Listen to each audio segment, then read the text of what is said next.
ಒಂದೆರಡು ಸೂಚನೆಗಳು ನಿಮಗೆ.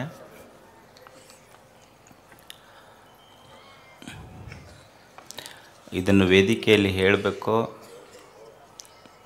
ಹೇಳಬಾರ್ದಂತ ಭಾಳ ಅಂದ್ಕೊಂಡಿದ್ದೆ, ಆದರೆ ಹೇಳದೇ ಇದ್ದರೆ ನಡೆಯೋದಿಲ್ಲ ಅನ್ನೋದಕ್ಕೆ ಹೇಳಕತ್ತಿದ್ದೆ. ಕೆಲವು ದಿನಗಳ ಹಿಂದೆ ಗವಿಸಿದ್ದೇಶ್ವರನ ಹೆಸರನ್ನು ರೈಲ್ವೆ ಸ್ಟೇಷನ್ಗೆ ಇಡಬೇಕು ಅಂತ ಅದೇನು ನೀವೇನು ಪೋಸ್ಟ್ ಮಾಡೋದು, ಆ ಸಂಘಟನೆ ಕೊಡೋದು, ಈ ಸಂಘಟನೆ ಕೊಡೋದು. ನಾನೆಲ್ಲ ಭಕ್ತರಲ್ಲಿ ಹೇಳೋದಿಷ್ಟೇ, ಗವಿಸಿದ್ದಪ್ಪಜ್ಜನ ಮಠವನ್ನು ನಮ್ಮ ಆವರಣ ಬಿಟ್ಟು ಒಟ್ಟ ಬಯಲಿ ಕರ್ಕೊಂಡು ಹೋಗ್ಬೇಡ್ರಿ. ನಮಗಿದೆ ನಿಮ್ಮೆಲ್ಲಲ್ಲಿ ಕೇಳ್ಕೊಳ್ಳೋದು. ನಾನು ಎಷ್ಟಕ್ಕೆ ಸೀಮಿತ ಅದೇನು. ಇವತ್ತು ರೈಲ್ವೆ ಸ್ಟೇಷನಿಗೆ ಅಂತೀರಿ, ನಾಳೆ ವಿಶ್ವವಿದ್ಯಾಲಯಕ್ಕೆ ಅಂತೀರಿ, ಏರ್ಪೋರ್ಟಿಗೆ ಅಂತೀರಿ, ಏನು ಗುದ್ದಾಡ್ಕೊಂತ ಹೋಗೋದಿರ್ತೈತೆ ಅವ್ರ ಜೊತೆಗೆ. ಏಸು ಮಂದಿ ಸ್ಟ್ರೈಕ್ ಮಾಡೋರು ಅಲ್ಲೇ ಕುಂತಾರ.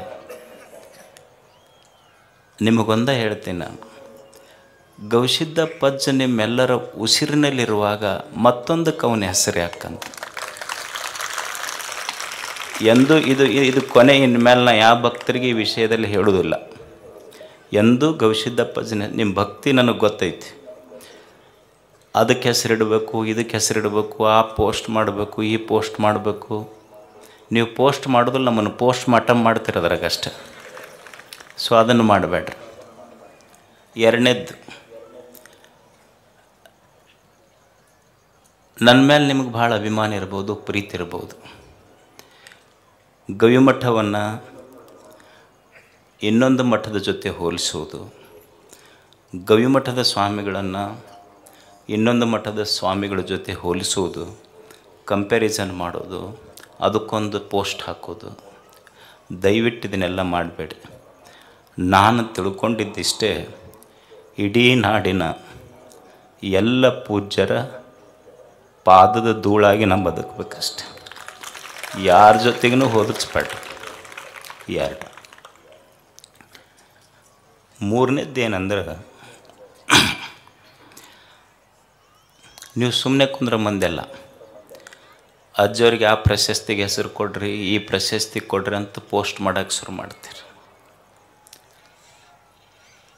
ನಾನು ಬರುವ ಪ್ರಶಸ್ತಿಗಳನ್ನು ತಿರಸ್ಕರಿಸುವಷ್ಟು ದೊಡ್ಡವನಲ್ಲ, ಅದನ್ನು ಸ್ವೀಕರಿಸುವ ಅರ್ಹತೆ ನನಗಿಲ್ಲೋ ಅನ್ನುವಂಥ ವಿನಯವಂತ ನಾನಷ್ಟೇ, ವಿನಮ್ರತೆ ನನ್ನಲ್ಲಿದೆ. ಆ ಅರ್ಹತೆ ಬೇಕು, ಅದು ನನ್ನಲ್ಲಿಲ್ಲ. ಅದಕ್ಕಾಗಿ ನನಗೂ ದೊಡ್ಡ ಪ್ರಶಸ್ತಿ ಅಂದ್ರೆ, ನೀವೆಲ್ಲ ಪ್ರೀತಿಯಿಂದ ನಮ್ಮ ಅಜ್ಜರಂತ ನಿಮ್ಮ ಎದೆಗೆ ಜಾಗ ಕೊಟ್ಟಿರಲ್ಲ, ಅದು ಭಾಳ ದೊಡ್ಡ. ದಯವಿಟ್ಟು ಇನ್ನು ಮುಂದೆ ಈ ಮೂರು ಯಾರೂ ಮಾಡಬೇಡ್ರಿ. ಅಜ್ಜವರು ನನಗೆ ಹೇಳಿಬಿಟ್ಟಿದ್ದಾರೆ ಇದನ್ನು. ನಾನು ಮಾಡೋದು ಇಷ್ಟೇ ಕೆಲಸ. ಏನು ಅಂದ್ರೆ, ಒಂದು ಪೂಜೆ, ಓದು ಮತ್ತು ಸೇವೆ. ನನಗೆ ಆ ಜಾತಿ, ಈ ಧರ್ಮ, ಆ ಧರ್ಮಗಳ ಗಲಾಟೆಗೂ ಕರ್ಕೊಂಡು ಹೋಗಬೇಡ್ರಿ. ನನ್ನ ಧರ್ಮ ಮತ್ತು ನನ್ನ ಧರ್ಮದ ಪರಿಭಾಷೆ ಏನು ಅಂದ್ರೆ, ಲವ್ ಆಲ್ ಸರ್ವ್ ಆಲ್. ಇದು ನನ್ನ ಧರ್ಮದ ಪರಿಭಾಷೆ ಅಷ್ಟೆ. ಎಲ್ಲರನ್ನು ಪ್ರೀತಿಸು, ಎಲ್ಲರನ್ನು ಸೇವಾ ಮಾಡು. ಇದನ್ನು ಬಿಟ್ಟರೆ ಇದಕ್ಕೆ ಮಿಕ್ಕಿದ ಧರ್ಮದ ಪರಿಭಾಷೆಗಳನ್ನು ತಿಳಿದುಕೊಳ್ಳುವಷ್ಟು ಪಂಡಿತನೂ ನಾನಲ್ಲ. ನನಗೆ ಗೊತ್ತಿರುವುದಿಷ್ಟೇ, ನಾನು ಇದನ್ನು ಮಾಡ್ತೀನಿ. ಇದನ್ನು ಬಿಟ್ಟು ದಯವಿಟ್ಟು ನನಗೆ ಯಾವ ಹೊರಗೂ ಕರ್ಕೊಂಡು ಹೋಗಬೇಡ್ರಿ. ನನಗೆ ಅಜ್ಜರು ಹೇಳ್ಯಾರ, ನಾನು ಎಲ್ಲಿ ನನ್ನ ಶಿಕ್ಷಣ ಸಂಸ್ಥೆಗಳಲ್ಲಿರಲಿ, ಮಠದಲ್ಲಿರಲಿ, ಪತ್ರಿಕೆಯಲ್ಲಿರಲಿ, ನನ್ನ ಫೋಟೋ ಎಲ್ಲಿ ಹಾಕಿಲ್ಲ. ನಾನು ಮಠದಾಗಿರೋದು ಅಜ್ಜರ ಫೋಟೋ ಒಂದೇ ಗದ್ದಿಗೆ. ಯಾರೋ ಕೇಳಿದ್ರೆ ನನಗೆ, ಅಲ್ಲ ಅಜ್ಜರು ನಿಮ್ಮ ಮಠದಾಗ ಫೋಟೋ ಹಾಕಿಲ್ಲ ಅಂತ. ಮತ್ತು ನೀವು ಯಾರ್ದು ನೋಡಿದ್ರಿ ಮಠದಾಗ ಅಂತ ಕೇಳಿದ್ ನಾನು. ಒಬ್ರು ಯಾರೋ ಗುಲ್ಬರ್ಗದಿಂದ ಬಂದಿದ್ದರು, ನಿಮ್ಮ ಫೋಟೋ ಕಂಡಿಲ್ಲಲ್ಲ, ನೀವು ಮಠದಾಗ ಅಡ್ಡಾಡಿದ್ರೇನು? ಅಡ್ಡಾಡಿದೆ. ಯಾರ್ದು ಕಂಡಿತು ನಿಮ್ಗೆ? ಅಲ್ಲಿ ಗುರುಗಳು ಶಿವಶಾಂತವೀರ ಸ್ವಾಮಿಗಳ್ದು ಕಂಡಿತ್ತು. ಅಲ್ಲ, ಮನ್ಯಾಗ ಫೋಟೋ ಯಾರೂ ಇರ್ತಾವ, ಮಾಲಾಕರು ಇರ್ತಾವೆ, ಆಳ ಮಕ್ಕಳು ಫೋಟೋ ಯಾರು ಹಾಕಿರ್ತಾರೆ? ಯಾರೂ ಹಾಕೋದಿಲ್ಲ. ಅವ್ರ ಮಾಲಾಕರು ಅಷ್ಟೇ, ಅವ್ರ ಆಳ್ಮಗ ನಾನು.